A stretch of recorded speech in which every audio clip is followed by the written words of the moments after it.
Passion Glitter Purpose. We use our passion to pursue our purpose and put Jesus in everything that we do.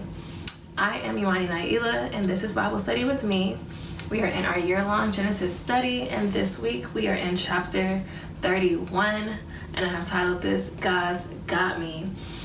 And as I was rereading to prepare to record, this chapter just really challenged me. It really challenged me in the way that I handle conflict, and it really challenged me in the way that I handle conflict, and that's in the way as believers as we should handle conflict, because Lord knows my flesh wants to be petty when I feel like people are trying to play me.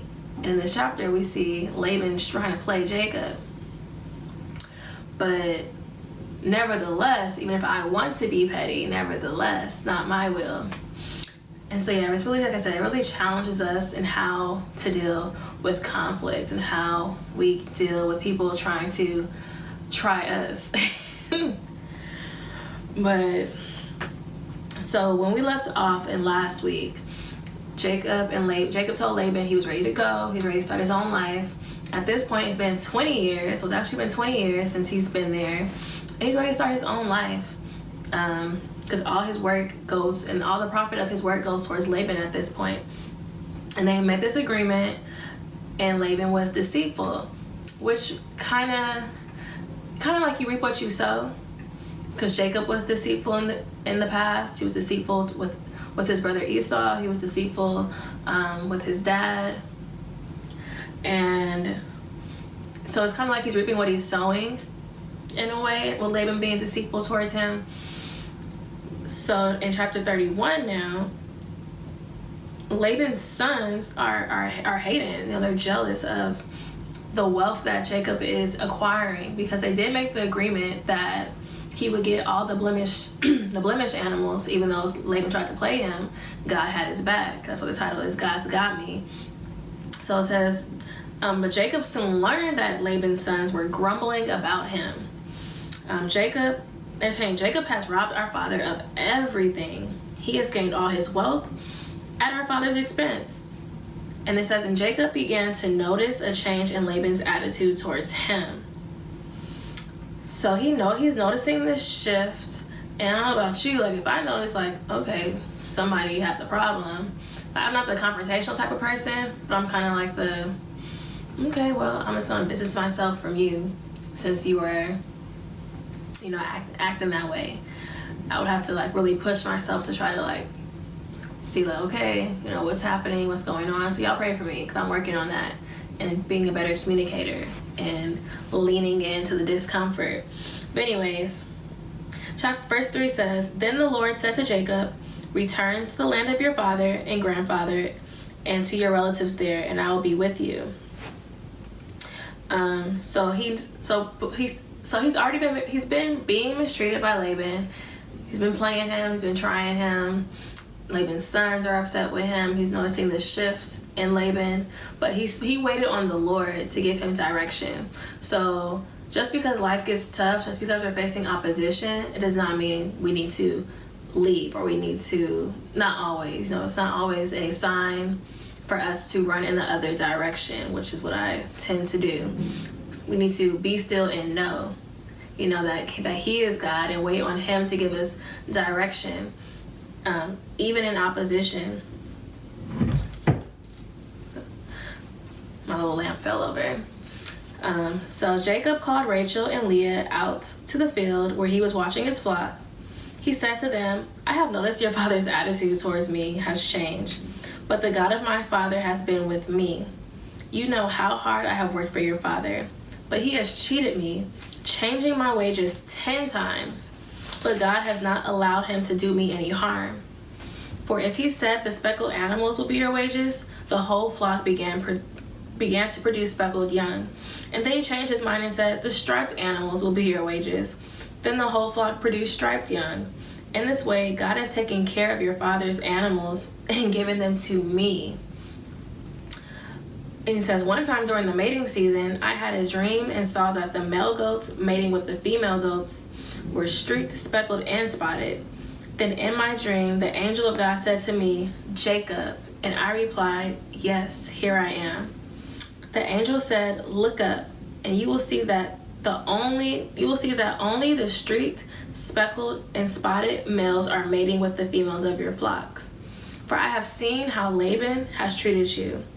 I am the God who appeared to you at Bethel, the place where you anointed the pillar of stone and made your vow to me.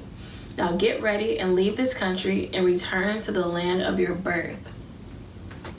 So this chapter is kind of long, but just from those verses, we can trust that the same way that God saw how Jacob was being mistreated and he was taking care of him during that, he's that same God, and he'll be that God for us.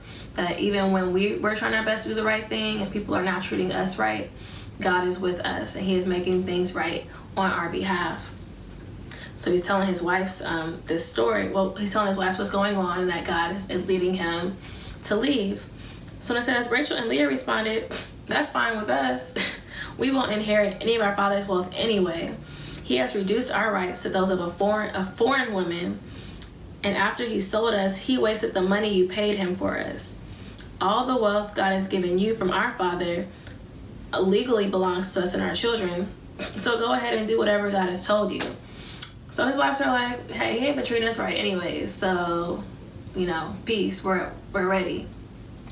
But then also just them being submitted to him. Wives, we are called to submit to our husbands.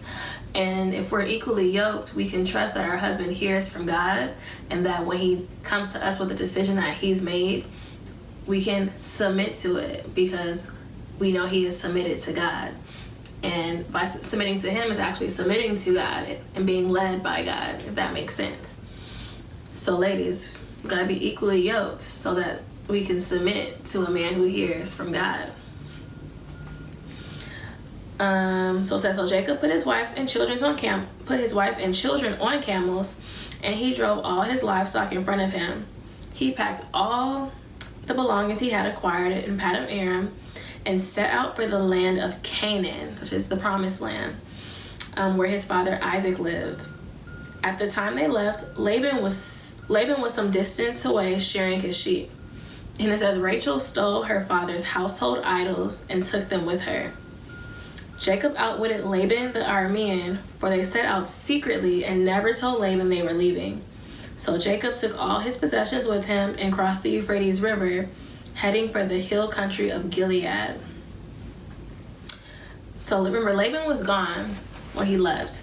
So it says in verse 22 that 3 days later, Laban was told that Jacob had fled. So he gathered a group of his relatives and set out in hot pursuit. He caught up with Jacob 7 days later in the hill country of Gilead.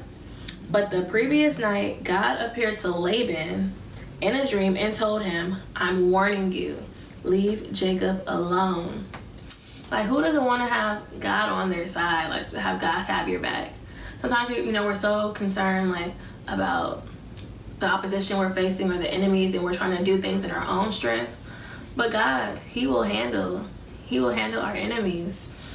And He told him, don't you do it. So Laban, he catches up with them, and then he goes on this whole tangent, and he was telling all these lies and acting like he really cares. He's like, "How dare you drag my daughters away like a prisoner, and you left secretly, you deceived me, why didn't you say you wanted to leave?" Jacob told him that he wanted to leave, and now he's acting like this is the first time he discovered that he wanted to go. He said, "I would have given you a farewell feast with singing and music. Why didn't you let me kiss my daughters and grandchildren and tell them goodbye?" Even though he'd already reduced them to that of a foreign woman, so he didn't even care for them. And now he's acting like he did. And he's telling him, "You've acted very foolishly. I could destroy you. But God," he says, "but the God of your father appeared to me last night and warned me to leave you alone." He says, "I can understand your feelings that you must go and your intense longing for your father's home." He says, "But why have you stolen my gods?" So I think Laban might be a little narcissistic or something. All of a sudden he's acting he's putting it on Jacob. "You should have told me. How could you take my children? You're a fool, blah, blah, blah." But meanwhile, he's been playing him for the past, 6-7 years, because his contract was technically over after 14 years, but he stayed there for 20 years, changed his wages like 10 times, but now he's acting like he's the victim and acting innocent. So then Jacob is like, I rushed away because I was afraid. I thought you would take your daughters from me by force. He says, but as for your gods, if you can find them and let the person who has taken them, so if you can find them, let the person who has taken them die. And if you find anything else that belongs to you, identify it before all these relatives of ours, and I will give it back. But Jacob did not know that Rachel had stolen the idols. So first, when I read it the first time, I was like, Lord, like, why did she take the idols? Like, we know that idolatry is something that you don't tolerate. But in that time, there's probably two reasons why she did it. One, she thought her dad was going to consult the idols and find them. And the other reason was that whoever possessed the idols would also get the inheritance. So them being taken away, he feel like he's losing a guide, and he's also losing his possessions, which is what he cares about the most. So Laban, he's gone through the tents looking for these idols, and meanwhile, Rachel has them, and she's hid them in her camel's sack, and now she's sitting on it. So when he goes into Rachel's tent, she's sitting there, and she says, please, sir, forgive me if I don't get up for you. I'm having my monthly period. And I thought that was funny. I'm like, girl, you're sitting on these idols right now. But a man's not gonna, man gets so grossed out by periods. So he probably was just like, okay. Like, but anyway, so at this point, he's gone through all their stuff, and Jacob's upset now. He's like, you're going through all my stuff. You haven't found anything. He's like, what's my crime? What have I done wrong to make you chase after me as if I was a criminal? You have rummaged through everything I own. Now show me what you found that belongs to you. Set it out here in front of us before our relatives for all to see, and let them judge between us. And then he goes on this monologue. I hear like dramatic music playing in the background. And he's like, for 20 years I've been with you, caring for your flocks, and all the time your sheep and goats never miscarried. In all those years I have never used a single ram of yours for food. If any were attacked and killed by wild animals, I never showed you the carcass and asked you to reduce the count of your flock. He says, I took that loss myself. You made me pay for every stolen animal, whether it was taken in broad daylight or in the dark of night. I worked for you through the scorching heat of the day and through cold and sleepless nights. He said, for 20 years I have slaved in your house. I worked 14 years earning your 2 daughters, and then 6 more years for your flock. And you changed my wages 10 times. He's probably just going off right now. He's upset. He says, in fact, if the God of my father had not been on my side, but God, if God was not on my side, the God of Abraham and the fearsome God of Isaac, you would have sent me away empty-handed. But God has seen your abuse and my hard work. That is why he appeared to you last night and rebuked you.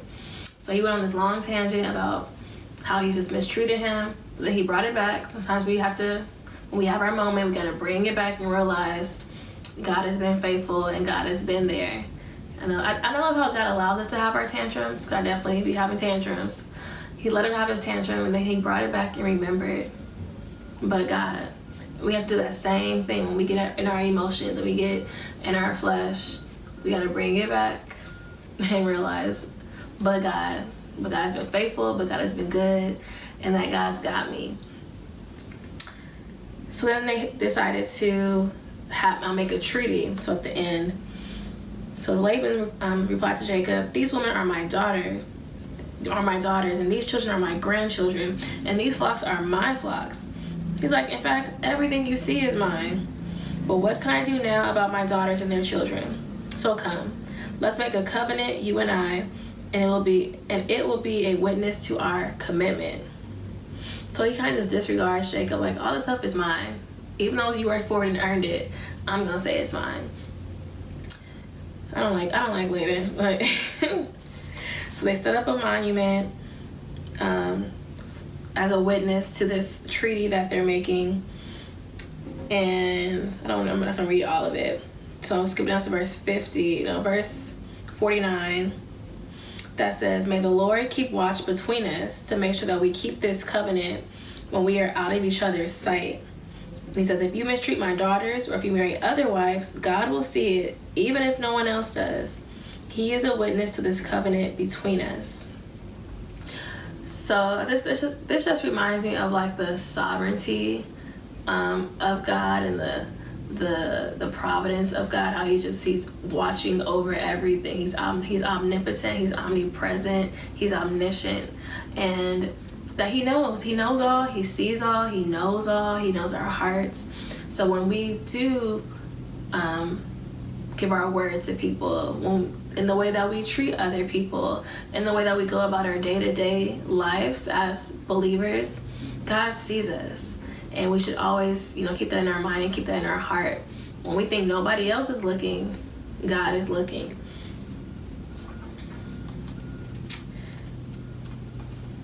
I don't want to, keep reading all these verses. But in the end, they made this treaty, and then Laban said his goodbyes to his daughter and his grandchildren, and he went home. And Jacob and his family continued on their way.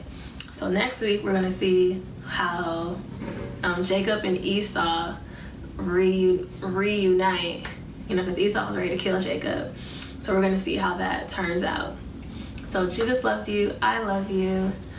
Be sure to thank you for your support for Salty Clothing Company. We've been doing amazing. All glory to God. And you can find us at saltyclothingco.com. That's SALTEE clothingco.com. And I'll see you next week.